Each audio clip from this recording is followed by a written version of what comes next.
The turkey had been in the oven since 7 that morning.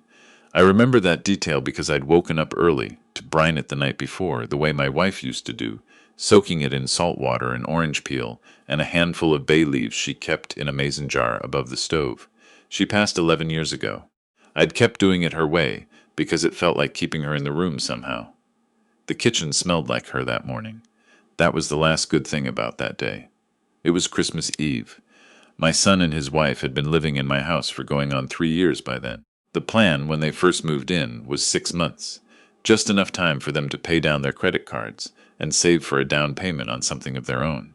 I didn't argue with 6 months. They were my family. My son had just started a new job in logistics, and his wife, I'll call her my daughter-in-law because that's what she was, legally at least, had recently left her position at the dental office where she'd worked since she graduated. They needed a hand. I was in a position to give one. That's what fathers do. 6 months became a year. A year became 2. Somewhere in the second year I stopped counting, because counting felt like something a landlord would do, and I wasn't their landlord. I was their family. I'm 63 years old. I spent 31 years working for a civil engineering firm out of Hamilton, Ontario. The kind of work that doesn't make you famous but pays steadily and builds a pension if you're careful. I was careful. My wife and I bought our house on Garfield Crescent in 1991 for $212,000. I paid it off in 2009. By the time my son and his wife moved in, the house was worth something close to $900,000, maybe more. I didn't think about it that way. It was just the house. It was where I'd raised my son. It was where I still slept in the same bed, same side. My son is 34. His name is Aaron. His wife's name is Petra. I want to be fair about Petra, because this story is too easy to tell if I make her a villain. She wasn't a villain. She was a woman who had grown up believing comfort was something you were owed, and nobody had ever challenged that belief hard enough to change it. That's not entirely her fault. But it's not mine either. Aaron, I understood less. He'd been a good kid. Quiet, serious. The kind of boy who fixed broken things instead of asking for new ones. I don't know when that changed. Maybe it was gradual. Maybe it was Petra. Maybe it was just the slow drift that happens to some men when they spend too long inside someone else's orbit. I don't say that with bitterness. I say it because it's what I believe. The 3 years they lived in my house, I did not charge them rent. I covered the utilities, and in a house that size, in an Ontario winter, that's not a small number. My gas bill alone runs close to $400 some months. I stocked the kitchen. I shoveled the walk because Aaron worked early shifts and I was already awake. I babysat their daughter, my granddaughter Maeve, on weekends so the two of them could have time together. I did not complain. I was not looking for a medal. I was just her grandfather, and this was just what grandfathers do. What I was not prepared for was to be made to feel like an inconvenience inside my own home. It started small, the way these things always do. Petra had opinions about the living room. The furniture was dated. The area rug was the wrong color. The overhead light was too harsh. I didn't argue. I told her she could rearrange things if she wanted. She did. My armchair, the green one that had been in that room since before Aaron was born, ended up in the basement. I found it down there one Tuesday afternoon when I went looking for a box of old photographs. It was pushed against the water heater like something embarrassing. I brought it back upstairs. That was the first conversation. Petra told me, politely, but with that particular tone she had, that the chair didn't work aesthetically in the space. I told her it was my space. She smiled and said, of course, and somehow the chair was back in the basement within the week. I let it go. I told myself it was only furniture. But then it wasn't only furniture. Dinner became complicated. Petra had specific dietary preferences that shifted every few months. First no red meat, then no gluten, then something she called clean eating, that seemed to mean I wasn't to cook anything with more than 4 ingredients. I adapted. I'm a reasonable man. But I noticed that when I did cook, when I made a pot of chili that had been my recipe for 20 years, or a chicken stew my mother taught me, the two of them would often eat in the TV room with Maeve rather than at the table. It wasn't a rule. Nobody said, we're not eating with you. It just kept happening. And I kept sitting at my kitchen table alone, with a bowl of something I'd made myself, listening to the murmur of the television from the next room. I'm not a man who talks about loneliness easily. I'll say it once and not return to it. Those were some of the loneliest months of my life, and I was living with 3 other people. The money conversations started in the second year. Aaron came to me in April. I remember it was April because the snow had just finally gone, and I was raking the front yard, and explained that they were having a harder time saving than expected. Petra's new job in marketing hadn't come through the way they'd hoped. There were some credit card balances from a trip they'd taken to Portugal the previous fall. Could I help with a small bridge loan? I said yes. $15,000, transferred to his account the following Monday. I did not write up an agreement. It was my son. In the fall of the same year, there was a second conversation. Not a loan this time. More of an explanation. They had found a neighborhood they liked. New construction in Burlington, good schools for Maeve. The condos were running around $640,000, and they were short on the down payment. If I could contribute, not a loan, he said, because a loan would complicate the mortgage qualification. Something more like a gift. They could make it work. I sat with that for a few days. $65,000. I had it. It would come from the investment account I'd been building since my wife died, the one I always thought of as later money. Money for when I was older, for health expenses, for anything that came up when I couldn't work anymore. But Aaron was my son. Maeve was my granddaughter. I transferred the money. I told myself I could rebuild it. I was still working part-time consulting, 3 days a week. I had time. They did not buy the condo in Burlington. 6 months later, Petra decided Burlington was too far from her parents. The market had also shifted. They would wait, they said. Keep saving. In the meantime, they were very comfortable on Garfield Crescent. That was when I understood, quietly and without drama, that I needed to start paying attention differently. I didn't say anything. I watched. I started to notice the way Petra talked about the house, not as my house where they were guests, but as the house. Generically, the way you'd talk about a place you expected to still be in a decade from now. I noticed the way Aaron had stopped asking how I was. Not in a hostile way, just stopped. I'd become furniture too. Part of the fixed landscape. I kept showing up for Maeve. That part I never doubted. She was 4 that winter, then 5, and she had her grandmother's eyes, my wife's eyes, dark brown, with that particular slant at the corner, and she called me Pop and liked to sit beside me while I read and ask questions about whatever she heard me saying to myself. She was the realest part of those 3 years. I held on to that. Christmas Eve arrived the way it always does, with too much to do and not enough time, and the particular exhaustion of a man who has been trying to hold things together for so long, he can't quite remember what relaxed feels like. I'd bought gifts for all of them. For Maeve, a wooden train set I'd ordered from a shop in Elora because I'd seen her arranging objects in lines and thought she'd like it. For Aaron, a new insulated work jacket, Canadian-made, good down fill, the kind that lasts. For Petra, a gift card to a kitchen store she'd mentioned once in passing. I'd wrapped everything the night before, sitting at the kitchen table after they'd gone to bed, with a glass of scotch and a Charlie Parker record on low. Dinner was supposed to be at 6. I had the turkey in, the potatoes done, a salad in the refrigerator, a bottle of Ontario Riesling open on the counter. Maeve was napping. Aaron and Petra were somewhere upstairs. They came down at 6:40. No explanation for the delay, which was fine. These things happen. We sat down. I poured the wine. I had ginger ale for Maeve, who had woken up and come downstairs rubbing her eyes and asking for Pop. I put her on the chair beside me, and she held my hand for a moment before reaching for the bread. It was a good 20 minutes. We talked about nothing important. Aaron mentioned something from work. Maeve told us about a bird she'd seen from the window that week. Petra was on her phone more than she wasn't, but I didn't comment. Then Aaron said, offhandedly, that a colleague of his had just put in an offer on a house in Ancaster. I asked what they were paying. He told me, 900 and something. I said something like, that's the market for you, and Petra looked up from her phone and said, we've been thinking about that actually. I waited. This house, she said. What your plans are for it, long term. I said I wasn't sure. I followed. Aaron set down his fork. He was looking at the table. We've been talking about, when the time comes, whether it would make sense for the house to stay in the family, for us to take it over. We could buy out your equity, obviously, or some kind of arrangement. I said that was a conversation for another day. Petra said, we just think it's practical to plan ahead. You're 63. At some point what?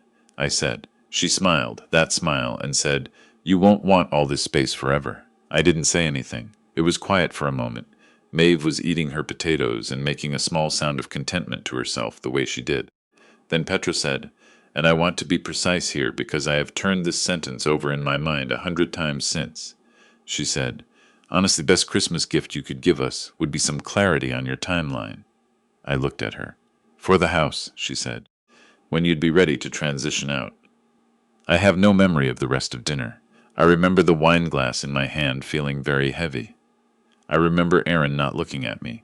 I remember Maeve asking for more potatoes and me getting up to get them because it gave me somewhere to put myself for 30 seconds.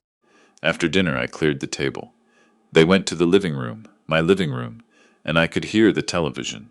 I stood at the sink with my hands in the dishwater, and I thought about my wife.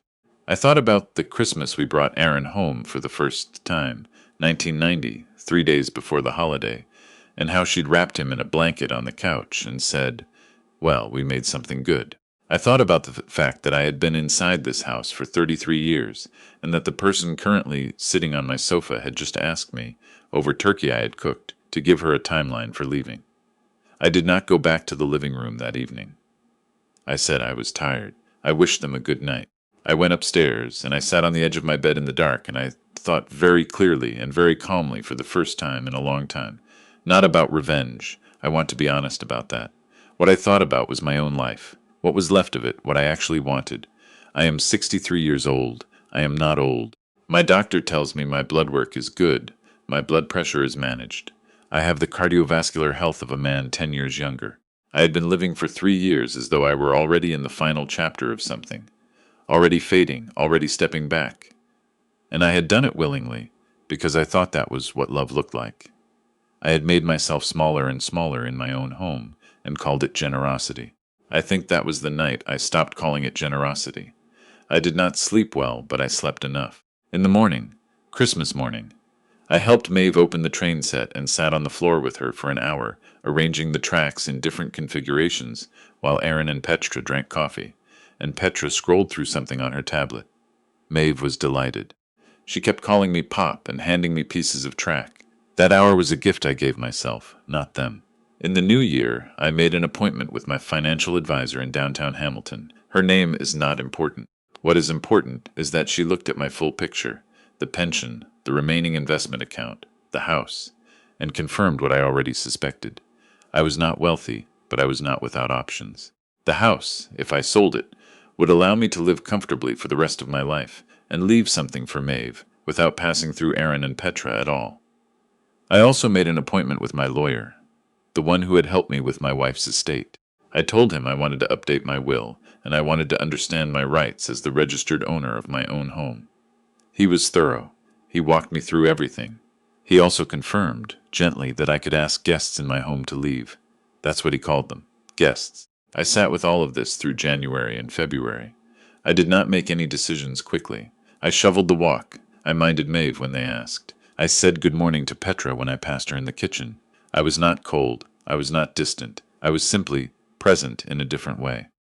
I was watching my own life from the outside for the first time in years, and what I saw was a man who had one more good chapter in him if he was willing to start writing it. In March, I booked a one-way flight to Victoria, British Columbia. I had spent 2 weeks there in 1997 with my wife, and I had never stopped thinking about it.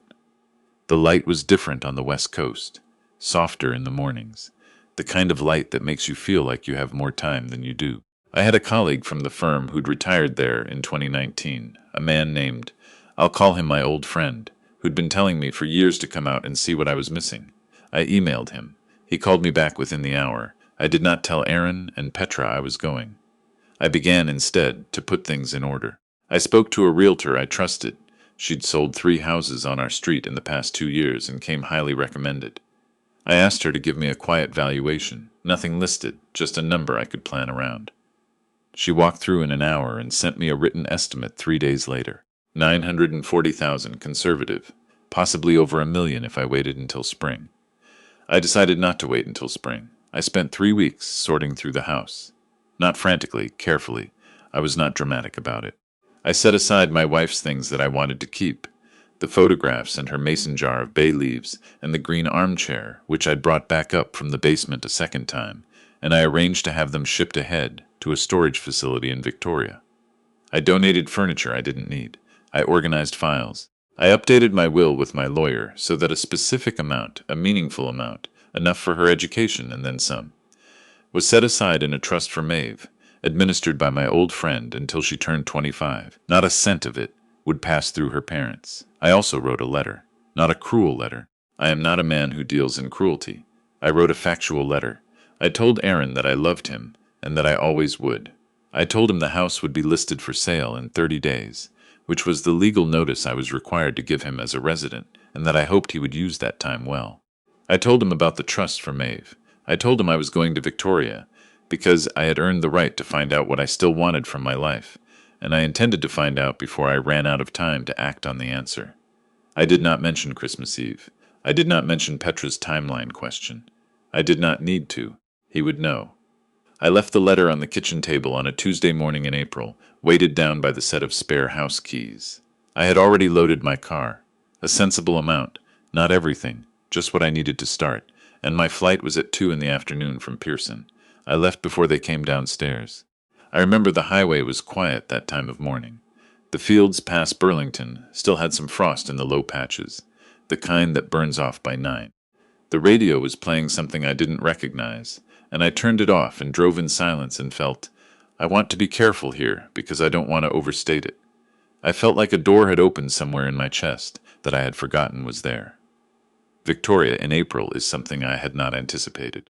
The cherry blossoms were still out along Dallas Road, pink and extravagant, and completely unconcerned with anyone's timeline. My old friend picked me up from the airport in a truck that smelled like sawdust and old coffee, and we drove along the waterfront, and he didn't ask me much, and I didn't explain much, and it was the best conversation I'd had in years. I rented a small apartment in James Bay while I sorted out what I wanted more permanently. It had a window that faced the ocean, or almost. You could see a wedge of the Strait of Juan de Fuca if you stood at the right angle. I didn't care. I made coffee in the morning and stood at that window and watched the light change and thought about very little. Aaron called 2 days after I left. I let it go to voicemail. He called again that evening. I listened to the message. He was not angry exactly. He was, I think the word is rattled. The letter had been clear enough that he understood the situation was real. He asked me to call him back when I had a chance. He said he just wanted to talk. He said he was worried about me. I appreciated that he said he was worried about me. I'm not sure he'd said that in quite some time. I called him back 4 days later. It was a short conversation. I told him I was well. I told him Victoria was everything I remembered. I told him I hoped the 30 days would be enough time to find something, and that if he needed a reference from me for a rental application, I was happy to provide one. He was quiet for a moment, and then he said, Dad, I didn't realize. I said, I know. He said, that's not an excuse. I said, I know that too. That was the conversation. We have had a few more since. They are getting easier. I do not know what happens next with him and me, whether we rebuild something or whether we settle into a respectful distance. I'm not going to decide that today. I'm going to let it be what it wants to be. The house sold in May, slightly above the conservative estimate. My financial advisor was pleased. I was pleased. I have since bought a small condominium in James Bay. Ground floor, a little garden out the back door, the kind of place I can keep without help. I planted tomatoes in late May. I don't know if they'll come to much, but I planted them anyway, because it seemed like the kind of thing a man does when he's decided to stay somewhere. My old friend has introduced me to a group who walk the Galloping Goose Trail on Saturday mornings. I've been 4 times. My knees are fine. The company is good. There's a woman in the group, a retired nurse, sharp, funny, not looking for anything either, who brought homemade biscotti 2 weeks ago, and I told her they were the best thing I'd eaten since February, and she laughed and said February must have been rough. It was, but I didn't go into it. There'll be time for that. Maeve's trust is set. My lawyer has the documents. She won't know about it for years, and when she does, she won't know why it was structured the way it was, only that her grandfather thought about her future. That's enough. That's what I wanted her to know. I'm not a man who believes in signs. But there's a bird that comes to the garden most mornings. Some kind of thrush, my old friend tells me, though I've never been able to confirm it, and it has a habit of sitting on the fence post nearest the tomatoes and looking at things very seriously. I've started looking forward to it. It's a small thing. I have found at 63 that small things are often where the actual life is hiding. I don't know what Petra thinks about all of this. I haven't spoken to her. Aaron tells me she was upset, then angry, then quiet. I understand all of those responses. I don't need to respond to any of them. I think about my wife sometimes, in the mornings especially. I think she would have found this funny in the darkest possible way. The green chair, the timeline conversation, all of it. She had a very dry sense of humor.